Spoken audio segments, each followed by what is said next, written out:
सत साहिब सतगुरुदेव की जय। बंदी छोड़ कबीर साहिब जी की जय। बंदी छोड़ गरीबदास जी महाराज जी की जय। स्वामी राम देवानंद जी गुरु महाराज जी की जय हो। सर्व संतों की जय, सर्व भक्तों की जय, धर्मी पुरुषों की जय। श्री काशी धाम की जय, श्री सुडानी धाम की जय, श्री क्रोथा धाम की जय, श्री बरवाड़ा धाम की जय। सत साहिब भक्ति ना करके इंसान अपने बच्चों को सुखी करने के लिए कोई आगा पीछा नहीं देखता। कोई व्यवसाय करता है, छक्के 2 नंबर हेरा फेरी कितनी कर ले वह थोड़ी मानता है। तो बच्चों को वही मिलना दो उनकी किस्मत में। एक व्यक्ति मत रोवा था, कई साल की बात हो, शुरुआत थी हमारी। उसने सत्संग सुनी, कैसेट थी एक, वो कैसेट सुन का आया। फिर उसने अपना दुखदार होया कि मैं बहुत नकम्मा इंसान था। पहले एक कैसेट चली थी सोने की 1 नंबर की, बहुत क्या करती, टेप रिकॉर्डर होते थे और इस बड़ी बड़ी कैसेट चला करती थी। मेरी सोनी की दुकान थी इलेक्ट्रॉनिक्स, उसमें कैसेट, टेप रिकॉर्डर, रेडियो आदि बेचा करता। मैं डुप्लीकेट सोनी की वो बना करता रील, जो मुझे 2 रुपए में पड़ती थी, और सोनी का ओरिजिनल रेट 35 रुपए था। 35 में बेचा करता। मैं मालूम गया इकलौते पुत्र को सुखी करने के लिए। इकलौता पुत्र जब 21 साल का होगा, शादी निकट थी, उसके दोनों किडनी फेल हुई। 3.5 लाख रुपये लगे उस समय। आज तो 35 लाख है, 40 लाख। ठीक हो गया, चलो गुर्दा बदलवाया, किसी से ले दे गए। उसके बाद एक्सीडेंट में मारा गया थोड़ा लड़का, रो है फूट फूट। या थी बिरानी आग में जल गया। बच्चों, मन ने की कर ले 2 दिन का मेहमान, मन ने की कर ले 2 दिन का मेहमान।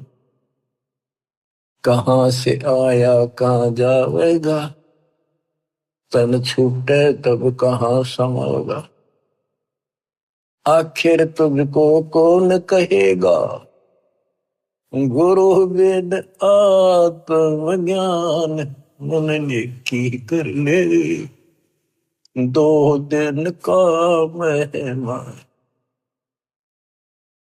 तो सत्संग के बिना और संत, पूरे संत सतगुरु के बिना ये बातें कौन बतावे, कौन छुटावे से पाप कर्म पे।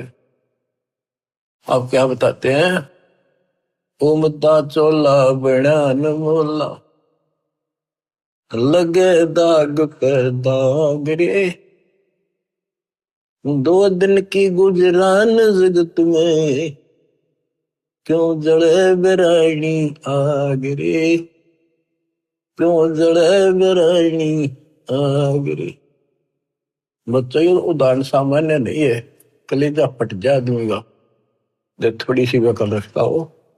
तुरंत बुराई छोड़ के मालिक के चरणों में समर्पित हो जा, और फिर 2 रोटी और तो अच्छी ना दे तो फिर भगवान के साथ। कुबद कांचड़ी चढ़ी चित पे, या कुबद कांचड़ी थी तो उसका नाश कर दी। कुबद कांचड़ी चढ़ी चित पे, तू होया मनुष्य नागरे। सूझे नहीं सजन सुख सागर, बिना प्रेम बैराग रे, बिना प्रेम बैराग रे। अर्शुमर सो हंस कहावे, कामी करो दी कागरे। बहुरा न भर में इस व्यस के गुण में, चल बेगमपुर बागरे, चल बेगमपुर बागरे। ये 21 ब्रह्मांड, ये विषय विकारों का वन है, जंगल है, फॉरेस्ट है। ये दुखों का भरा पड़ा है ये यहाँ का सिस्टम। और सतलोक बेगमपुर, बेगम, गम माने दुख, वो दुख रहित सुख का सागर। हर सुमर सो हंस कहावे, कर्मी क्रोधी कागरे। मोरा न भर में विष के बन में, चल बेगमपुर बागरे, चल बेगमपुर बागरे। शब्द सहन सतगुरु की पिछाड़ी, पाया अटल सुहागरे। नित्यानंद महबूब गुमानी, प्रगटे पूर्ण बागरे, प्रगटे पूर्ण बागरे। शब्द सहन सतगुरु की पहचान, गुरु जी का संकेत समझाए कि इसे नरक में कब तक रहोगे, ना या रह सकते, कर्म फोड़ के जाओगे तो सच्ची भक्ति नहीं करी। संकेत, सैन संकेत इशारा, शब्द सैन सतगुरु की पहचानी, पाया अटल सुहागरे। नित्यानंद महबूब गुमानी, प्रगट पूर्ण बागरे, प्रगट पूर्ण बागरे। देखो अपने गुरु के प्रति कितना लगाव दिखाया है। नित्यानंद के गुरु जी थे गुमानी दास वैष्णव। देखो बच्चों, खेल चाहे डिस्ट्रिक्ट स्तर का लेवल का है, चाहे राष्ट्रीय स्तर का, चाहे अंतरराष्ट्रीय स्तर का, उनके नियम एक जैसे होते, लेकिन लाभ न्यारा न्यारा। इसी प्रकार ये वैष्णव साधु थे, गुमानी दास थी, और ये गुरु पद पर, सही गुरु पद पर थे विष्णु जी के। क्योंकि सुखदेव ऋषि स्वर्ग से आकर इनको मिला था, इनको विष्णु जी का पाठ पढ़ाया, और हमारे को सतलोक से स्वयं परमात्मा हमारे गुरुदेव गरीबदास जी को मिले, उनको सतलोक का पाठ पढ़ाया। और वो परंपरा हमारे पास है, विष्णु वाली परंपरा नित्यानंद जी के पास थी। अब उसको इतना ही ज्ञान था, उसके ऊपर कुर्बान होगा, उस सत्र का लाभ उसने जरूर मिला होगा। तो अब हमारी आंख खुल गई कि इतना कुछ किया उस महापुरुष ने, और बात वही की वही रहेगी। अपनी किस्मत सराहो ही बात। गरीब सतगुरु के सजदा करूं, कर्म छुटाए कोट। जो ऐसे सतगुरु की निंदा करे, यम तोड़ेंगे होठ। तो बच्चों क्या कहता है नित्यानंद जी? नित्यानंद महबूब गुमानी, महबूब सबसे प्रियतम, सबसे प्रिय आइटम मेरे गुरुदेव महबूब मुझे मिले। कोई पूर्ण भाग पिछले संस्कार उदय हुआ मेरा, तब ये सतगुरु संत मिले। बच्चों, ये निष्कर्ष निकाला जा रहा है दात मार्ग का कि सतगुरु के सजदा करो, कर्म छुटाए कोटि। जो सतगुरु की निंदा करे, जब तोड़ेंगे कोट। आपको वो मार्ग मिल गया जो आज तक इस कलयुग में किसी को प्राप्त नहीं हुआ। केवल मेरे गुरुदेव को छोड़कर, संत गरीबदास जी को छोड़कर, या कबीर साहब की संग में जो संत आए, बाबा नानक जी, गीसा दास जी, दादू साहब, लेकिन उनको ये मूल ज्ञान बताने का अधिकार नहीं था, और ये सारे नाम देने का अधिकार नहीं था, क्योंकि उस समय नहीं था।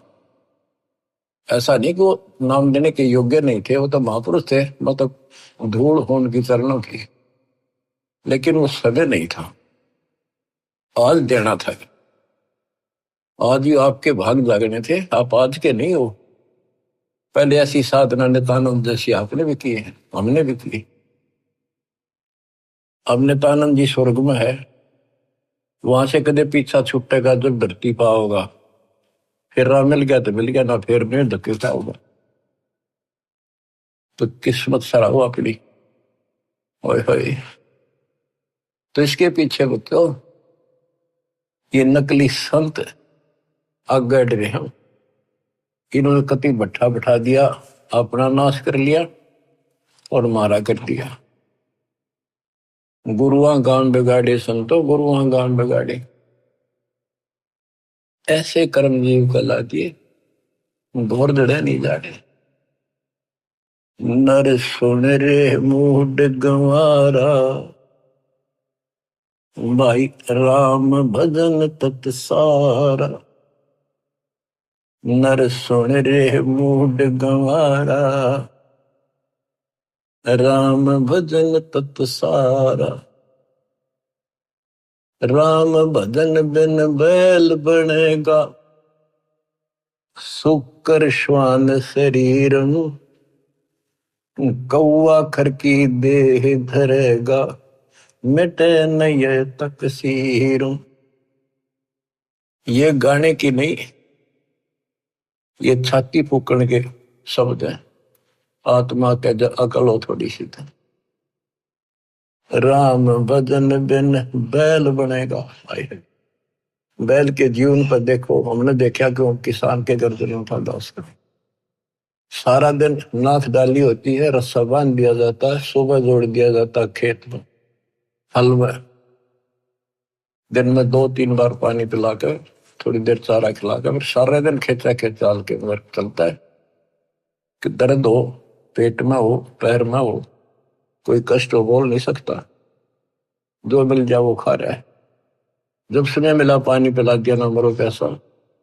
और अब जब चाहे पानी पी लें, इच्छा हो, दुख दर्द हो, इलाज करा ले, बढ़िया भोजन समय पर खा ले, हलवा खीर बना के खा ला। या भक्ति ना करी, और भक्ति भी सही ना करी, बात तो यह बिगड़ रही है, गलत और ठीक भी आगे रहा है। वो राम कौन, राम का नहीं फैसला हो रहा था अभी तक। बताओ, ये भक्ति खा करी कहाँ गए होंगे जी, आज तक नहीं पता कि परमात्मा है कौन, जो दुख दूर करे, जो मोक्ष दे, जिसकी आड़ में हम जाकर सदा सुखी रहे, फिर दोबारा ना आवा लौट कर। हम गीता पढ़ा करते हैं, और तुम भी पढ़ते होगे जो हिंदू है। उसमें सपस लिख रखा था, कति समझ में नहीं आई। काल ने बुद्धि पत्थर डाल रखे हैं, ये तो दाता आए या करें ले तत्व ज्ञान नाड़ी। जब ये पत्थर ठाटा दूर फेंके, आत्मा निर्मल होगी। सत साहिब जी, इस वीडियो के बनाने का उद्देश्य हमारा किसी को भी नीचा दिखाना व किसी की भावनाओं को ठेस पहुंचाने का नहीं है। इस वीडियो के बनाने का उद्देश्य हमारा आध्यात्मिक संपूर्ण ज्ञान को संसार के संपूर्ण मानव समाज तक पहुंचाना है, जिससे संसार के प्रत्येक मानव को अपने पूर्ण परमात्मा की पहचान हो सके और वो होने वाले जीवन में कष्टों से छुटकारा पा सके। तो आइए देखते हैं जगत गुरु तत्वदर्शी संत रामपाल जी महाराज जी द्वारा लिखी गई पुस्तक गरिमा गीता की पेज नंबर 63 से। 4 शब्द बिना सतनाम भी व्यर्थ है, उसके लिए सत्य नाम यानी सच्चा नाम देने वाला गुरु मिले और सवास द्वारा अजप्पा जाप करने को कहे। सवास सवास रूपी बोकी लगे और फिर उसमें शार नाम रूपी नलका लगाया जाए तो पानी प्राप्त होता है, अर्थात वह अकाल मूर्ति यानी सत्पुरुष प्राप्त होता है। कई भक्तों ने बताया कि गरीबदास जी महाराज के अनुयायी संत भी केवल ओम सोहम या केवल सोहम या ओम भागवते वासुदेवाय नमः आदि आदि नाम देते हैं, जो कि मुक्ति के नहीं हैं, क्योंकि गरीबदास जी महाराज जी ने कहा है कि सोहम अक्षर खंड है भाई, ताते नी अक्षर रहो लो लाई। सोहम में थे ध्रुव प्रहलादा, ओम सोहम वाद विवादा। अर्थात सोहम मंत्र का जाप करने वाले प्रहलाद भी मुक्त नहीं हुए, जैसा कि शब्द कोई है रे परले पार का, भेद कहे झनकार का में लिखा है कि वाह रही यानी अंदर वाले किनारे यानी काल के लोक में ही रहे। Page number 64। बंदी छोड़ गरीबदास जी महाराज अपनी वाणी में लिखते हैं कि गरीब सोहम ऊपर और है, सत्सुकृत एक नाम, सब हंसों का बंस है, नहीं बस्ती नहीं ठाम।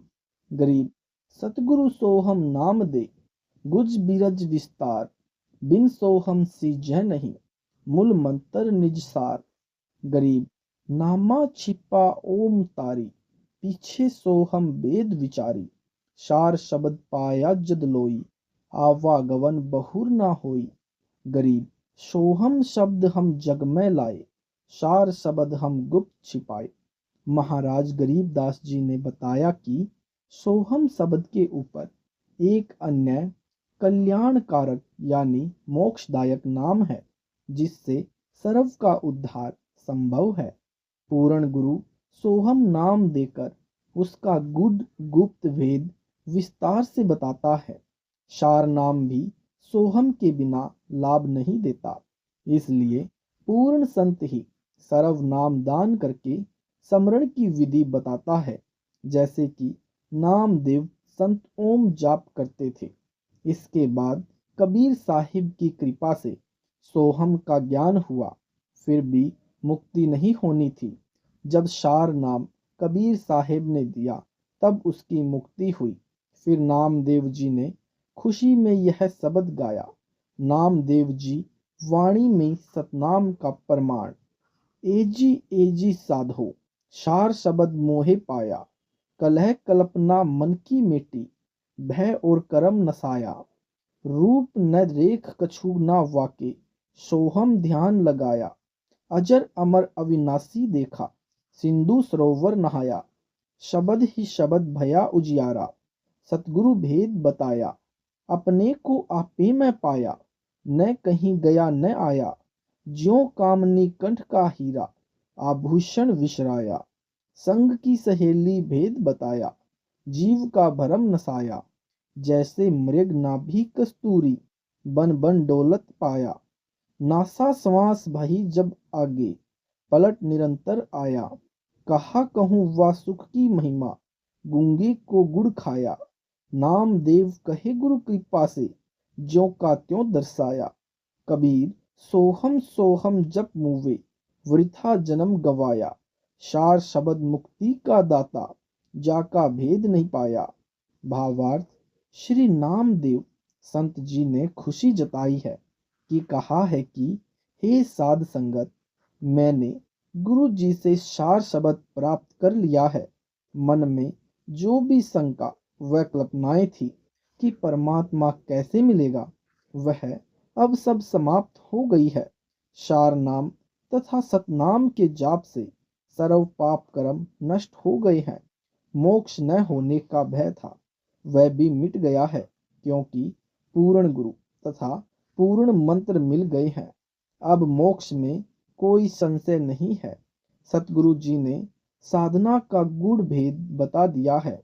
कहीं बाहर भटकने की आवश्यकता नहीं है। अपने मानव शरीर में ही भक्ति करने से परमात्मा प्राप्त होता है। सतगुरु ने मानव को उसी के समासों द्वारा स्मरण करने का भेद बताकर अनमोल मोक्ष रूपी आभूषण मिला दिया। जैसे एक युवती ने स्वर्ण का आभूषण गले में पहन रखा था, भूल गई थी कि मेरा गहना मेरे ही गले में है, वह उसे खोज रही थी। दूसरी सहेली ने बताया कि जिस आभूषण को खोज रही है वह तेरे गले में है। इसी प्रकार सतगुरु जी ने श्वासों का जाप महत्व बताकर कृतार्थ किया। Page number 65। अन्य व्यक्ति पूछ रहे हैं कि सतनाम व सार नाम को श्वासों से जाप करने में कैसा आनंद आता है। इसके उत्तर में संत नामदेव जी ने अपने सतगुरु कबीर जी से प्राप्त ज्ञान के द्वारा बताया है कि जैसे गूंगा व्यक्ति गुड़ खा रहा था, वह उसके आनंद को बोलकर नहीं बता पा रहा था, केवल खुशी से सिर गर्दन हिला हिलाकर आनंद प्रकट कर रहा था। इसी प्रकार श्वास के स्मरण का आनंद सतनाम सार नाम प्राप्त भक्त भक्तमती ही महसूस कर सकते हैं। बताया नहीं जा सकता।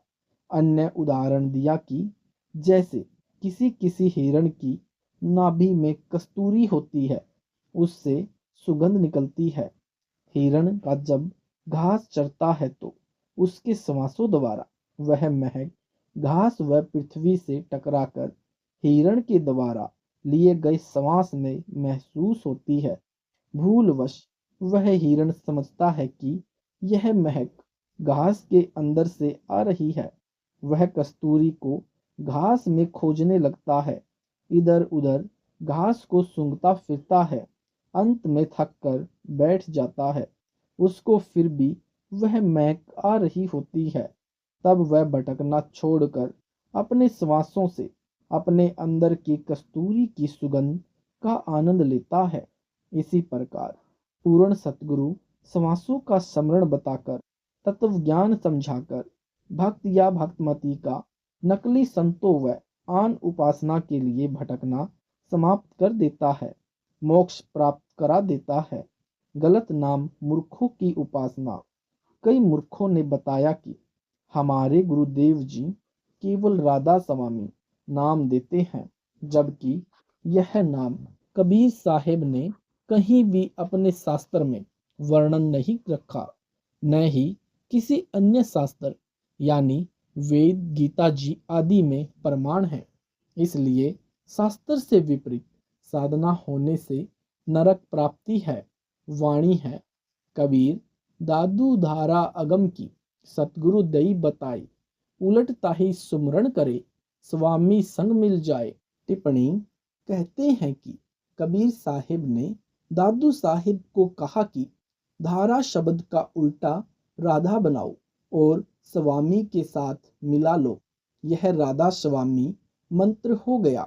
प्रथम तो यह वाणी दादू साहिब की है, न कि कबीर साहिब की, और इस साखी का अर्थ बनता है कि दादू साहिब कहते हैं कि मेरे सतगुरु ने मुझे 3 लोक से आगे यानी अगम की धारा यानी विधि बताई कि 3 लोक की साधना को छोड़कर यानी उलटकर जो सत्य नाम व सार नाम दिया है वह आपको सतपुरुष से मिला देगा। इसलिए भक्त जनों, मनुष्य जन्म का मिलना अति दुर्लभ है। इसको अनजान साधनाओं में नहीं खोना चाहिए। पूरे गुरु की तलाश करें, जो कि आज के दिन मेरे पूज्य गुरुदेव स्वामी रामदेवानंद जी महाराज की कृपा से यह दोनों मंत्र उपलब्ध हैं, जिनकी विधि पूर्वक गुरु मर्यादा में रहकर साधना करने से बड़े सहज में सतपुरुष प्राप्ति हो जाती है। काल के जाल का वर्णन कबीर पंथी शब्दावली यानी पृष्ठ नंबर 550, 551, 557 से सहा बहार। रमेनी 61। निर्गुण पुरुष निरंजन देवा, सब जग करे ताही की सेवा। अपन अपन मत कीन विचारी, बात न बूझे कोई हमारी। बैरागी कहे लेऊ बैरागा, ब्रह्मचारी तीरथ वर्त लागा। सन्यासी सर्वनाश कराया, योग जुक्ति कर प्राण चढ़ाया। जिंदा पड़ा कुरान के फंदा, भा छानबे झूठ पाखंडा। भेष धरी यही गुरुवा दिखलावे, आप गुरु होए जगत बतावे। भावार्थ कबीर परमात्मा जी ने बताया है कि काल ब्रह्म यानी ज्योति निरंजन अव्यक्त रहता है। Page number 66। इसलिए उसे निर्गुण यानी निराकार मान रखा है। सर्व जगत उसी की भक्ति कर रहा है। किसी को यथार्थ अध्यात्म ज्ञान नहीं है। सब अपना अपना मन यानी विधान बताते हैं। कोई भी मेरे ज्ञान को नहीं सुनना चाहता। जो भी जैसी साधना कर रहा है वह अन्य को उसी के करने की राय देता है। जैसे वैरागी कहते हैं कि सब वैराग्य धारण करो। जो ब्रह्मचारी हैं वे तीर्थ व्रत को महत्व देते हैं। सन्यासियों ने समाधि लगाने का अभ्यास करके अपने जीवन को नष्ट कर लिया। मुसलमान धर्म के जिंदा संत कुरान में फंसकर अधूरी साधना कर रहे हैं। सब पंथों के अनुयायी भिन्न भिन्न वेशभूषा पहनकर तथा अन्य भिन्न भिन्न पहचान बनाकर अपने को सत्य साधक मानते हैं। उनके गुरुजन भी उसी प्रकार की वेशभूषा धारण करके अपने पंथ का प्रचार करके भोले जीवों को अपने जाल में फंसाकर काल भरम का आहार तैयार कर रहे हैं। पूर्ण संत बिना मोक्ष नहीं हो सकता। कबीर साहिब का शब्द कर नैनो दीदार महल में प्यारा है। काम क्रोध मद लोभ विसारो, सील संतोष क्षमा सात धारो।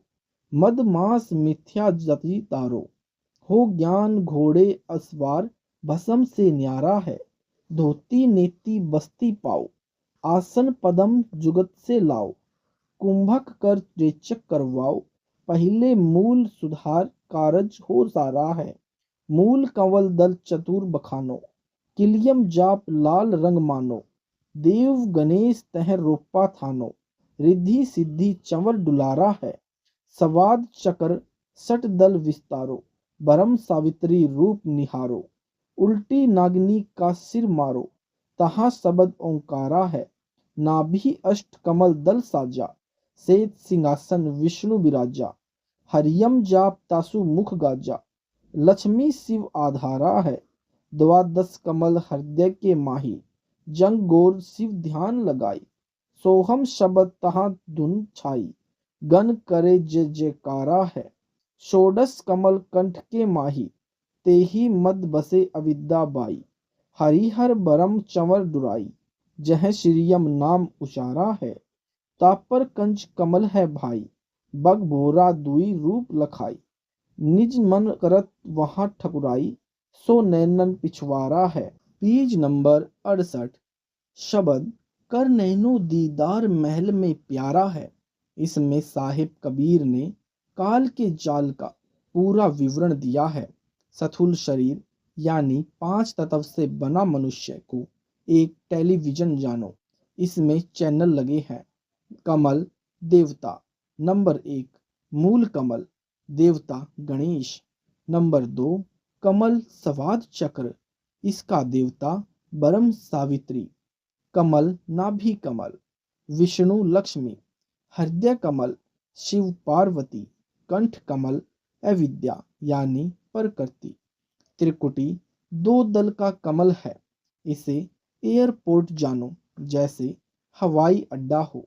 वहां से जहां भी जाना है वही जहाज उपलब्ध होगा, क्योंकि सर्व संत यहीं से अपना आगे जाने का मार्ग लेते हैं। वहां पर परमात्मा यानी भक्त जिस इष्ट का उपासक है, गुरु का रूप यानी शब्द स्वरूपी गुरु या शब्द गुरु कहिए बनाकर आता है तथा अपने हंस को अपने साथ लेकर सस्थान यानी स्वलोक में ले जाता है। यहाँ पर निज मन यानी पार ब्रह्म रहता है। वह जीव के साथ किसी प्रकार का धोखा नहीं होने देता।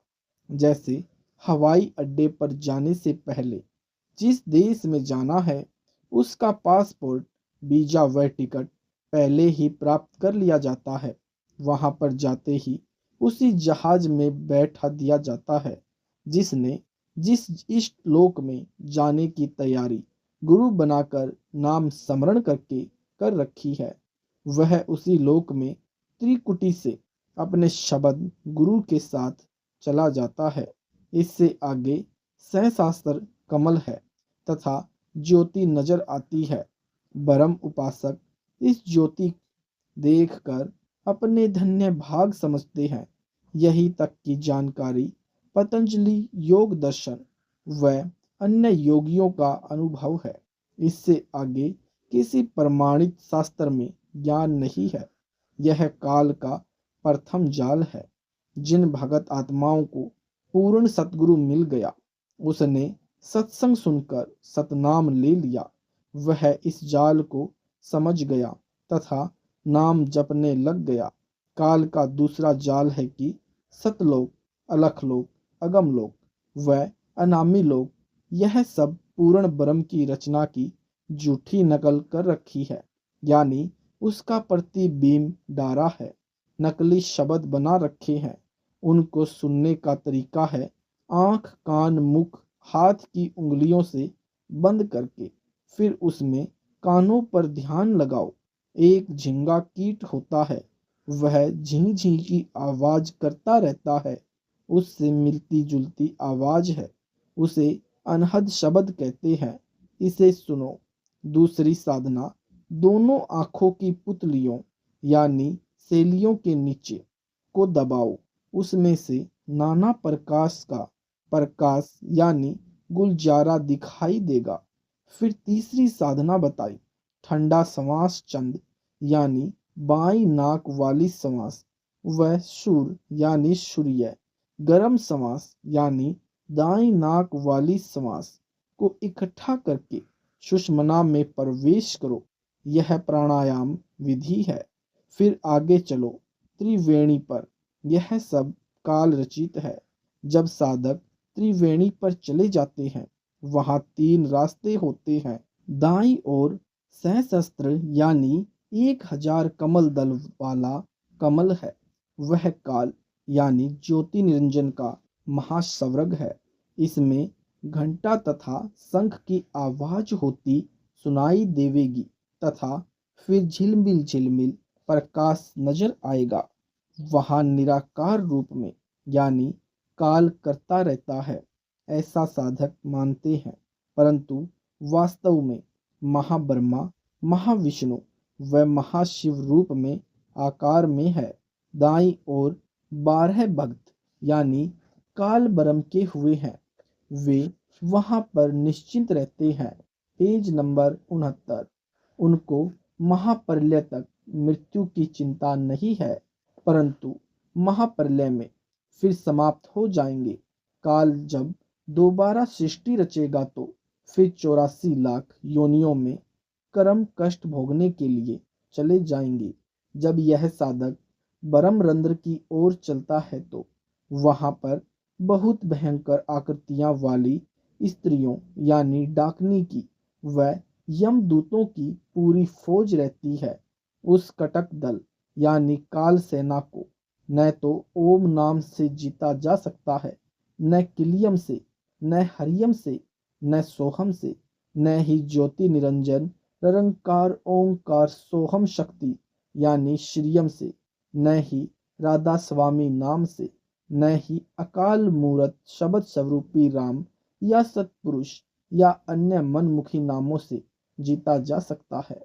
वह केवल पूर्ण संत से उपदेश प्राप्त करके सतनाम सच्चा नाम यानी ओम सोहम समास के स्मरण करने से उनको तीर से लगते हैं, जिससे वे भाग जाते हैं। रास्ता खाली हो जाता है, ब्रह्मरंध्र खुल जाता है तथा साधक काल के असली यानी विराट रूप में जहाँ रहता है, स्वरूप को देखकर उसके सिर पर पैर रखकर 11वें द्वार यानी जो काल ने अपने सिर से बंद कर रखा है, जो सतगुरु के सतनाम व सार नाम के दबाव से काल का सिर स्वतः झुक जाता है और वह द्वार खुल जाता है। इस प्रकार यह हंस पर ब्रह्म के लोक में प्रवेश कर जाता है। वहां काल की माया का दबाव नहीं है। उसके बाद अपने आप केवल सोहम शब्द व सार नाम स्मरण शुरू हो जाता है। ओम का जाप उच्चारण नहीं होता, चूंकि वहां सूक्ष्म शरीर छूट जाता है, अर्थात ओम मंत्र की कमाई ब्रह्म को छोड़ दी जाती है। कारण वह महाकारण शरीर भी सार नाम के स्मरण से यानी जो केवल सुरती नृत्य से शुरू हो जाता है, समाप्त हो जाते हैं। उस समय केवल केवल्य शरीर रह जाता है। उस समय जीव की स्थिति 12 सूर्यों के प्रकाश के समान हो जाती है, इतना तेजोमय हो जाता है। सतगुरु वहां पूछते हैं कि हे हंस आत्मा, आपका किसी जीव में, वस्तु में, संपत्ति में मोह तो नहीं है? यदि है तो फिर वापस काल लोक में जाना होगा। परंतु उस समय यह जीवात्मा काल का पूर्ण जाल पार कर चुकी होती है। वापस जाने को आत्मा नहीं मानती, तब कह देती है कि नहीं सतगुरु जी, अब उस नरक में नहीं जाऊंगा। तब सतगुरु उस हंस को अमृत मान सरोवर में स्नान करवाते हैं।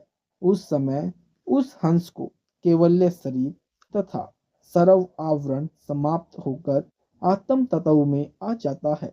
यह मान सरोवर पर ब्रह्म के लोक तथा सतलोक के बीच में बने सुन स्थान में है, जहाँ से भंवर गुफा प्रारंभ होती है। उस भंवर गुफा में आत्मा का स्वरूप 16 सूर्यों जितना तेजोमय हो जाता है तथा 12वें द्वार को पार कर सतलोक में प्रवेश कर सदा पूर्ण ब्रह्म के आनंद को पाती है। यह पूर्ण मुक्ति है। यह आत्मा भूल कर भी वापिस काल के जाल में नहीं आती। जैसे बच्चे का एक बार आग में हाथ जल जाए तो वह फिर उधर नहीं जाता, उसे छूने की कोशिश भी नहीं करता। कड़ी नंबर 14 में साहिब कबीर बता रहे हैं कि यह संसार उल्टा लटक रहा है, जैसे किसी कुएं में अमृत भरा है, अर्थात परमात्मा का आनंद इस शरीर में है। वह 10वें द्वार के पार ही है, जो इस शरीर के अंदर नीचे को मुख वाला सुषमना द्वार है। जो सुषमना में से पार हो जाता है वही भक्त लाभ प्राप्त करता है। वह साधना नाम व गुरु धारण करके ही बनती है। कड़ी नंबर 15 में सतगुरु कबीर साहिब जी भेद दे रहे हैं कि जब काल साधक ओम नाम का जाप परमात्मा को निर्गुण जानकर गुरु धारण करके करता है तो काल स्वयं उस साधक के गुरु का यानी नकली शब्द रूप बनाकर आता है तथा महास्वर्ग में ले जाता है। जब वह महा इंद्र लोक के निकट जाते हैं तो बहुत जोर से बादल की गर्जना जैसा भयंकर शब्द होता है, जो साधक डर जाता है। वह वापिस 84 में चला जाता है और जो नहीं डरता है वह अपने गुरु के साथ ही बढ़ जाता है। पेज नंबर 70 उसे फिर सुहावना नगारा बजता हुआ सुनाई देता है।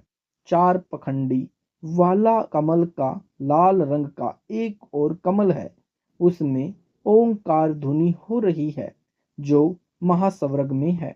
कड़ी नंबर 16 का अर्थ है कि संत वह है जो 10वें दरवाजे पर काल द्वारा लगाए ताले को सत्य नाम की चाबी से खोलकर आगे 11वां द्वार जो काल ने नकली सतलोक आदि 20 ब्रह्मंडों के पार 21वें ब्रह्मंड में बनाकर बंद कर रखा है, उसे भी खोलकर पर ब्रह्म यानी अक्षर ब्रह्म के लोक में चला जाता है। क्योंकि 9 द्वार यानी 2 नाक, 2 कान, 2 आंखें, मुख, गुदा, लिंग, ये 9 प्रगट दिखाई देते हैं। 10वें द्वार पर यानी जो सुषमना खुलने पर आता है ताला लगा रखा है तथा 11वां द्वार पर ब्रह्म के लोक में प्रवेश करने वाले स्थान पर बना रखा है, जहां स्वयं काल भगवान सशरीर विराजमान है। कड़ी नंबर 17 आगे सेत सुन है, यानी जो काल भगवान ने नकली बना रखी है। वहां एक नकली मान सरोवर बना रखा है तथा जो निर्गुण यानी निराकार मानकर साधना करने वाले जो उपासक ब्रह्म के होते हैं, उन्हें इस सरोवर में स्नान कराने के बाद नकली पर ब्रह्म के लोक में जो महास्वर्ग में रच रखा है भेज देता है। वे अन्य साधकों की दिव्य दृष्टि से दूर हो जाते हैं। उन्हें ब्रह्म 3 मान लिया जाता है। इस स्थान को काल ने गुप्त रखा हुआ है। जो इसमें पहुंच गए वह पूर्ण पहुंचे हंसों को मिलकर आनंदित होते हैं, जैसे पितरों को मिलकर तथा भूतों को मिलकर। इसमें निरंकार धुनी चल रही है। जिन साधकों ने खैचरी मुद्रा लगाकर साधना निरंकार जाप से की, वे महाविष्णु के महास्वर्ग में चले जाते हैं। फिर काल निर्मित महाशून्य है, उसको बिना सतनाम सार नाम वाले हंस पार नहीं कर सकते। वहां पर काल ने मायावी सिंह, व्यागर व शरप छोड़ रखे हैं। वे बिना सतनाम सार नाम के हंस को काटते हैं। इसलिए भक्ति चाहे काल लोक की करो, चाहे सतलोक की, लेकिन गुरु बनाना जरूरी है। यह सहज दास वाले द्वीप की नकल वाला सुखदायी विस्तार है। यह जो कमल वर्णन किए जा रहे हैं, यह सूक्ष्म शरीर के तथा सूक्ष्म शरीर भी काल द्वारा जीव पर चढ़ाया गया है। इसलिए यह सब काल की नकली रचना का वर्णन सतगुरु कबीर जी ने बताया है। अष्टपखंडी यानी अष्टपखंडी वाला एक और कमल है, वह पर ब्रह्म का लोक कहा है। वास्तव में यह वह स्थान है जहाँ पर पूर्ण ब्रह्म अन्य रूप में निवास करता है तथा वहाँ न ब्रह्म यानी काल जा सकता है तथा न तीनों देव ही जा सकते हैं। इसलिए इसे भी पर ब्रह्म कहा जाता है। उसके दाएं हिस्से में 12 भक्त रहते हैं। उसके बाएं में 10 दल का कमल है, जिसमें कर्म सन्यासी निर्गुण उपासक रहते हैं। ऐसे ऐसे काल ने 5 ब्रह्म यानी अपने स्वरूप जैसे अन्य प्रभु व 5 अंड मंडल बना रखे हैं।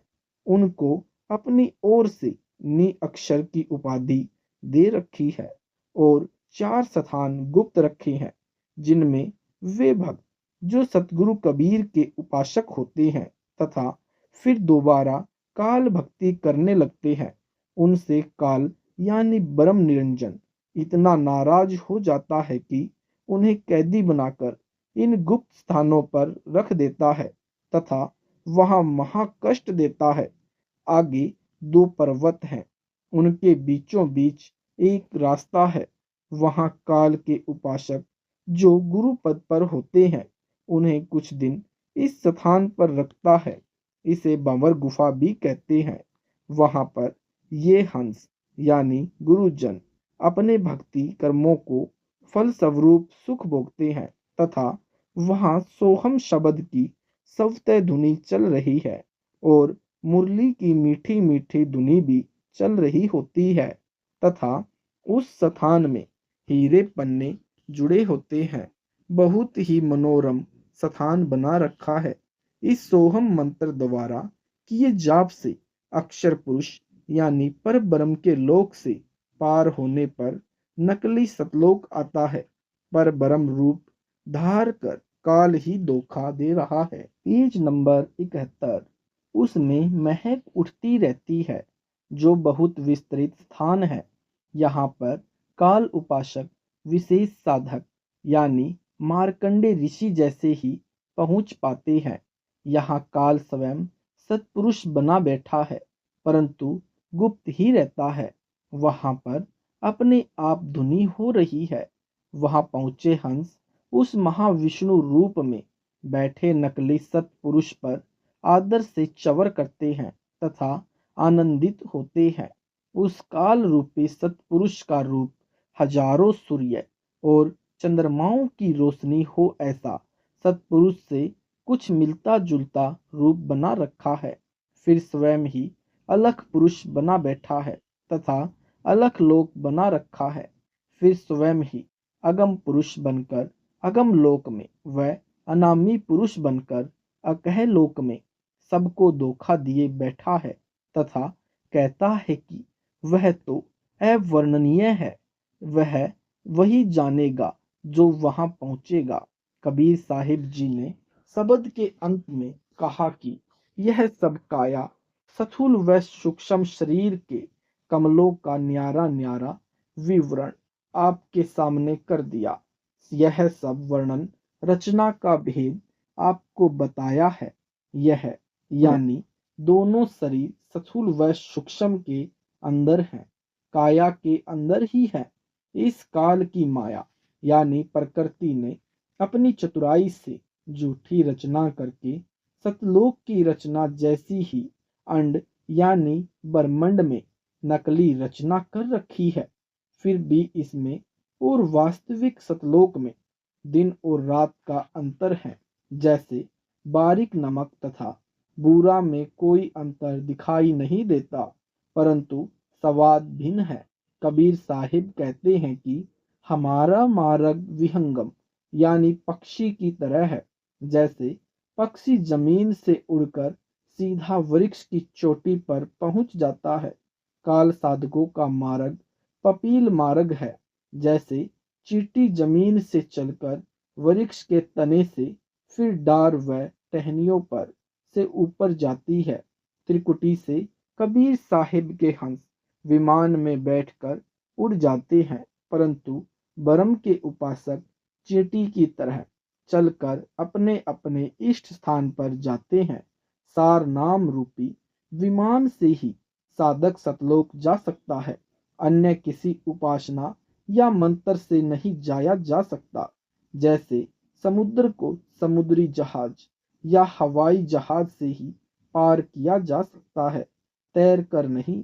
इसलिए पूज्य कबीर साहिब जी ने कहा है कि हम व हमारे हंस आत्मा शब्द यानी सत्य नाम व सार नाम के स्मरण से प्राप्त सिद्धि यानी आध्यात्मिक शक्ति से उड़कर सतलोक चले जाते हैं। वहां पर आत्मा के शरीर का प्रकाश 16 सूर्यों के प्रकाश तुल्य हो जाता है। मनुष्य जैसा ही अमर शरीर आत्मा को प्राप्त होता है। सतलोक में जीव नहीं कहलाता, परमात्मा जैसे गुणों युक्त अमर होकर हंस कहलाता है तथा परमात्मा ऊपर के सर्वलोकों में परमहंस कहा जाता है। अनामी लोक में भी परमात्मा तथा आत्मा का अस्तित्व भिन्न रहता है।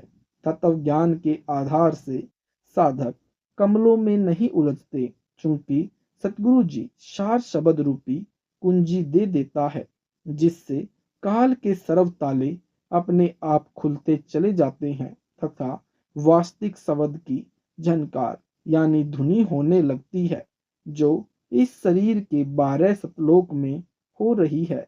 सत्यलोक पिंड यानी शरीर व अंड यानी ब्रह्मांड के पार है। वहां जाकर आत्मा पूर्ण मुक्ति प्राप्त करती है। सत साहिब जी, ये वीडियो आपको अच्छा लगा है तो वीडियो को लाइक करें, शेयर करें, कमेंट करें और यूट्यूब पर ऐसे ही वीडियो देखने के लिए हमारे चैनल सतलोक इन संत रामपाल जी महाराज जी चैनल को सब्सक्राइब जरूर करें।